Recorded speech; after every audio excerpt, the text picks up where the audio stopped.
Hi, today we're going to talk about how we can create really independent learners in our students. So, in order to do that, what we need to do is we as teachers need to develop a couple of good practices that I'd be happy to talk about here today, as well as maybe to incorporate a couple of tech tools that could be helpful. I believe that could be really helpful for you. So, before I jump into that specifically, let me ask you, do you kind of feel like maybe you'd like to be a little bit more fluent or comfortable with your technology use in your classes? Or maybe you'd like to feel like your students are really engaged in what's going on in your class, that they're participatory and like involved, you know?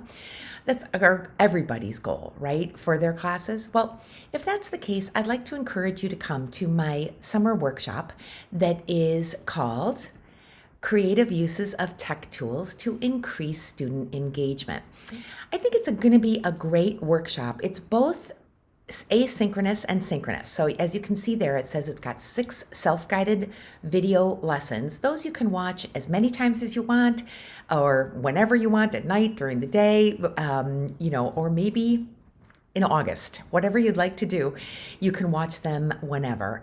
But then I'm also including 4 live online workshops that I think are a great way for teachers to collaborate, to work through either your doubts or your frustrations or your problems, or maybe even to just brainstorm great ways to use that particular tool in your class at your level and with your students.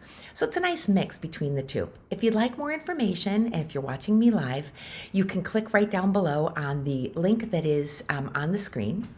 If you're not live, you could just go to, it's probably easiest if you just go to my Facebook page. This particular flyer is pinned right up at the top. I have an Instagram page as well, or to my website, which you see right here, which is brennan-consulting.com. And there's all kinds of information there too about the workshop. So before we go on, I just wanted to invite you to that workshop, and I hope you'll join me there later. It's next week, so you got to sign up right away. But let's now jump into a couple of different ideas that I think could be really helpful to create independent learners in your students. I'm going to give you about 5 or 6 ideas as to how we could do this, quick and easy, as well as a few technology tools that I think could be helpful in order to do that particular idea. So it's a little bit of a mix of both. All right. Secret number 1 to creating independent learners is we need to allow them to be independent. I know, you're probably saying, yeah, duh. Well, what I find, and in my position as a teacher trainer, I very often observe a lot of different teachers in all different levels and all different subjects. And what I find is we teachers are kind of addicted to helping people. We love to help the kids and to guide them through, but sometimes that helping kind of falls over into controlling, and we don't really let go of the control of the classroom. We've got our fingers in everything. So I would highly encourage you to kind of ask yourself, am I posing questions that I allow them to answer? Am I allowing them choice? Am I allowing them to discover their own knowledge? Or am I providing them the answers? Obviously, providing them the answers sometimes works, but in general, we need to give them the time to discover their own knowledge. And that's another controversial topic, time. How we just don't have enough time, am I right? I know, it's so hard to really feel like we can allow them as much time as they want to discover their knowledge. So what I would encourage you to do is pose questions, let them figure some things out, give them a little bit of time, and allow them to fail.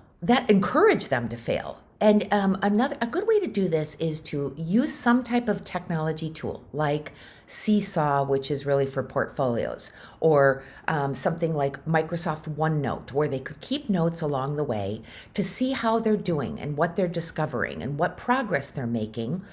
You as the teacher, in any one of those tech tools, you as the teacher have access to it, so you can kind of see what they're doing, encourage them to experiment, and encourage them to fail. It's okay to fail. We want to encourage them and show them that that's what life's all about.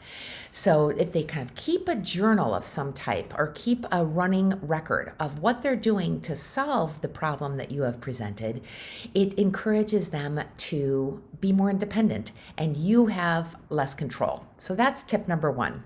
Let go a little bit of your control. All right. Tip number 2, you need to give them a voice and you need to give them a choice. Now, another way of looking at this is something that I call a genius hour. I wrote a blog about this, and again, you can find that on this website. A genius hour is a great way for students to develop their interests. Google developed that idea, Genius Hour, for their workers to use one day a week. So for us, it would be like 1 hour a week to work on a project that interests them. And it didn't have to do with their job necessarily. What I have found when I have done this in different classes is that somehow very often the projects do come back to your class in one way or another. They have something to do with what they're studying in high school or what they're studying in your class or in middle school, whatever. So allow them to pursue something that really interests them. And you can encourage that in a lot of different ways.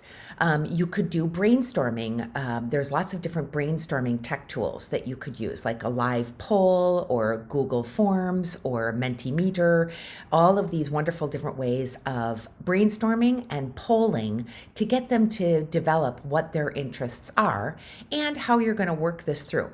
Now, again, we run into the time problem, right? Where we just never have enough time to do these things. For this particular type of project where you allow them a passion project, you may need a little bit of buy-in from your administrators. You may want to go to the principal or to the superintendent or your director of curriculum and ask specifically, I'd really like them to pursue passion projects or a genius hour or just a project of their choice, and get the buy-in from other administrators, because sometimes these become multidisciplinary projects, which are even more interesting. You can, hook the math teacher and the economics teacher and the social studies teacher into your project as well. So for something like that, again, a journaling technology tool that I referred to up above, maybe like literally a journaling app, or something that you the teacher, also have access to, like I mentioned before, Seesaw or OneNote, or polling to kind of help them discover what a good topic may be for them to sink their teeth into. So that is tip number 2. All right, moving to tip number 3 is this is the way I call it. Let's try to find a way that you can bring your subject matter into real life. And when I say real life, what I mean is I want them to see that what they're learning is not just in a book or not just on a piece of paper, but it actually exists in the world. For example, when I was in high school, I had what seemed like a 150-year-old Spanish teacher. She's probably like 45 or 50. But in my teenage mind, she was super old and she was boring. And all I knew is that I had to memorize the verb endings and the vocabulary list for that week. And that's all it was. But then I got to travel for the first time when I was a junior in high school on an exchange program. And I realized that language class opened up a whole world of people and cultures and technologies and experiences that I never would have had if I didn't have that Spanish class. So show them how or where or what exists of your subject matter in the world, where they're going to see it in their jobs or in their travels or in their families. Another way we used to do this in math class in middle school was to have them take the forms or the concepts that they're learning in math and have each student make a little presentation, like maybe make a little video as to where they see those angles or where they see a cube or a prism or a sphere in their homes. Any way that you can bring it back into real life really engages a student, and it really opens up a whole new world for them as well, So I think that's great. You could Another good tech tool to use in these cases is something like Google Maps or Google Expeditions, where they can literally take you on a little tour and show you where they see those things in the world. But whatever it is, you just have to get them to connect your subject to the world around them. That's a great way to produce an independent or engaged learner. All right. Tip number 4 is to develop a goal. Goals are great ways for students to really get involved. Now, the goal could be something about your class itself, like let's say they want to learn X, Y, or Z. Make sure the goals are not, I want to get an A. They shouldn't be grade related. What they should be is more learning related, according to their learning objectives. Maybe they want to feel, like I said in Spanish class, feel like they could travel to a foreign country and ask directions or get around the metro system or something like that. Or in math, they want to feel more comfortable solving, like skills for solving the math problems, not necessarily getting the right answer. So the goals could be just about anything. Sometimes it's great to make goals for learning, meaning study goals. I used to challenge my students that with each assessment, they had to try to learn the material in a different way. So if they, let's say if they wrote a summary, like a summary note card, that was great for one time. But then the next time they had to do, let's say, digital flashcards. There's a great tech tool called Quizlet. Quizlet is fantastic for developing like flashcards, but it also has all other ways of helping you learn the material. There's other ones called Study Blue, or there's other digital flashcards out there that are great study tools as well. Or you could just have them develop a goal for, let's say, I'm going to study for an hour and then I'm going to go out and walk around the block. And then when I come back, I'm going to redo my notes in something different, like like a sketch note, something that has doodles or drawings or colors or arrows or shapes. All different ways to study. You could create a goal that shows them all different ways of studying, which I think is super helpful in creating students that feel involved, feel engaged, and are more independent because they know exactly what they need to do, and they just do it, hopefully, right? Exactly. All right. Another great way for students to learn, maybe part of those study goals, would be for them to teach the topic. So they can teach it to themselves in the mirror, or they could use maybe something like Flipgrid, which is a great way for them to create a little video where they teach the topic that might be on the next exam or assessment or quiz. So they teach it to somebody else, and that way they know what they know, or they can kind of develop more of the things that they realize they don't exactly know how to explain. So that's a good one, idea too. Developing goals and using different types of technology to help them get to their goals. If you're interested in something like Flipgrid, more ideas as to how to use Flipgrid, again, that would be in my summer course. You could take that, or I have other blog posts about this on my website about things like learning how to learn, study goals. All right, and the last tip I would like to give today is something that I learned when I was teaching a robotics class, is how to pose a question and then let them solve it. Now, I know that seems super easy, but how often do we actually do this, where we pose a question or a prompt or any type of idea, and then we give them the entire class period to solve it in all different ways? They can have different, maybe they're going to solve it through a discussion. They're going to solve it through a website. They're going to solve it by thinking and creating, or maybe it's something physical that you're literally giving them scissors and paper and they've got to construct something.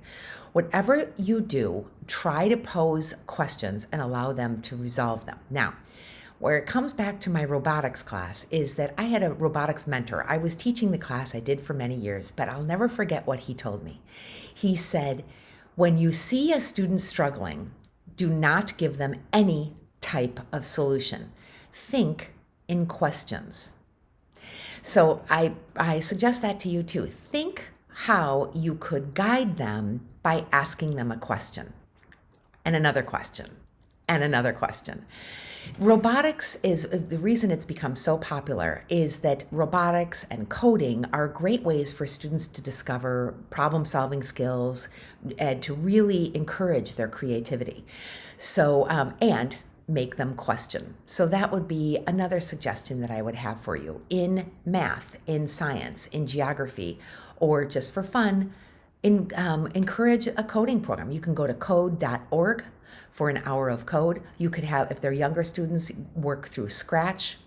There's all kinds of coding websites that are totally free that offer wonderful programs to help students learn how to code, but also learn linear thinking, how to program, as well as how to get creative in solving problems. So those are my ideas for today. So so let me just summarize. It would be letting go a little bit of the control of the class and allowing them more independent projects and thought, letting them pick their own projects because that always produces more of a passion project or something like a genius hour. Bring your topic into their real lives because that involves them more in their learning and does create more independent and creative thinkers. Develop goals for their learning, whether that be for the content of your class or for how they learn in general, their study techniques. And lastly, to think in questions and to not give them the answers and to encourage some failure along the way. So that's it for me today, people. Please feel free to go to my website, check out more information about different blog posts that I've written, different free resources that may be helpful for you, blog posts about this topic and other ones that are similar, or you can check out my summer workshop, Creative Uses of Tech Tools to Increase that Student Engagement. Thanks everybody for coming today. It was great to have you here, and I hope to see you next week as well. Bye.